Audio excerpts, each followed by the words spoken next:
देखिए, समाजवादी पार्टी लगातार हिंदुओं को अपमान कर रही है।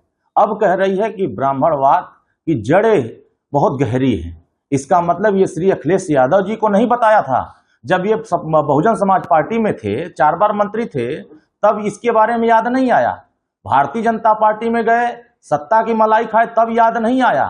फिर समाजवादी पार्टी में चले गए, अब याद आ रहा है। इसके पीछे कौन खड़ा है? ये कभी रामचरितमानस पर सवाल खड़ा करते हैं, कभी हिंदुओं की आस्थाओं पर, देवी देवताओं पर सवाल खड़ा करते हैं, कभी केदारनाथ, बद्रीनाथ, काशी विश्वनाथ पर सवाल खड़ा करते हैं। इसके पीछे श्री अखिलेश यादव जी का खुद हाथ है और श्री अखिलेश यादव ने कबूल भी किया है कि हाँ, हम नकली हिंदू हैं, इसलिए कि हमें अब हिंदुओं का वोट नहीं चाहिए। ये जब वोट लेना होता है तो फरसा उठाते हैं और चले जाते हैं परशुराम जी की मूर्ति लगाने के लिए। वोट लेना होता है तो अयोध्या में जाते हैं, शंकराचार्यों का सलाम करने लगते हैं। वोट लेना होता है तो प्रयागराज में जाते हैं, कुंभ में स्नान करने के लिए चले जाते हैं और उसके बाद हिंदुओं के आस्थाओं पर सवाल खड़ा करने लगते हैं। तो अब श्री अखिलेश यादव जी को बताना है कि वो असली हिंदू है कि नकली हिंदू है, और ये घोसी की जनता के बीच में आके बताएं कि जो स्वामी प्रसाद मौर्य ने बयान दिया है वो समाजवादी पार्टी का बयान है। अगर इस तरह का है तो समाजवादी पार्टी में काम करने वाले सभी ब्राह्मण समाज के नेताओं को अब श्री अखिलेश यादव से किनारा कर लेना चाहिए और इस्तीफा दे करके अब उनको एनडीए के साथ खड़े हो जाना चाहिए, क्योंकि हम भगवान राम की आस्था के साथ खिलवाड़ नहीं होने देंगे,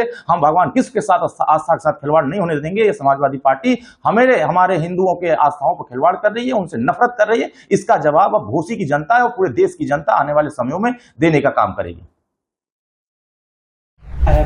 देखिए, समाजवादी पार्टी लगातार हिंदुओं को अपमान कर रही है। अब कह रही है कि ब्राह्मणवाद की जड़ें बहुत गहरी है। इसका मतलब ये श्री अखिलेश यादव जी को नहीं बताया था। जब ये बहुजन समाज पार्टी में थे, 4 बार मंत्री थे, तब इसके बारे में याद नहीं आया। भारतीय जनता पार्टी में गए, सत्ता की मलाई खाए, तब याद नहीं आया।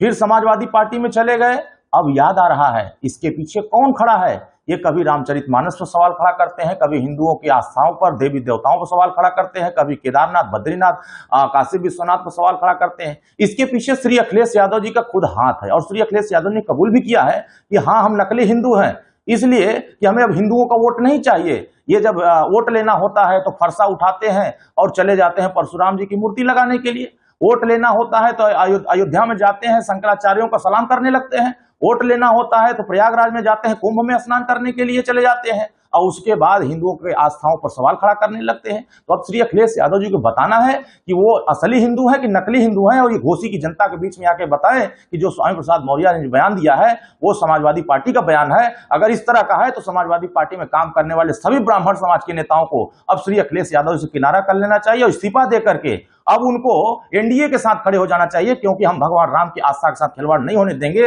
हम भगवान कृष्ण के साथ आस्था के साथ खिलवाड़ नहीं होने देंगे। ये समाजवादी पार्टी हमारे हिंदुओं के आस्थाओं पर खिलवाड़ कर रही है, उनसे नफरत कर रही है। इसका जवाब अब घोसी की जनता है और पूरे देश की जनता आने वाले समयों में देने का काम करेगी।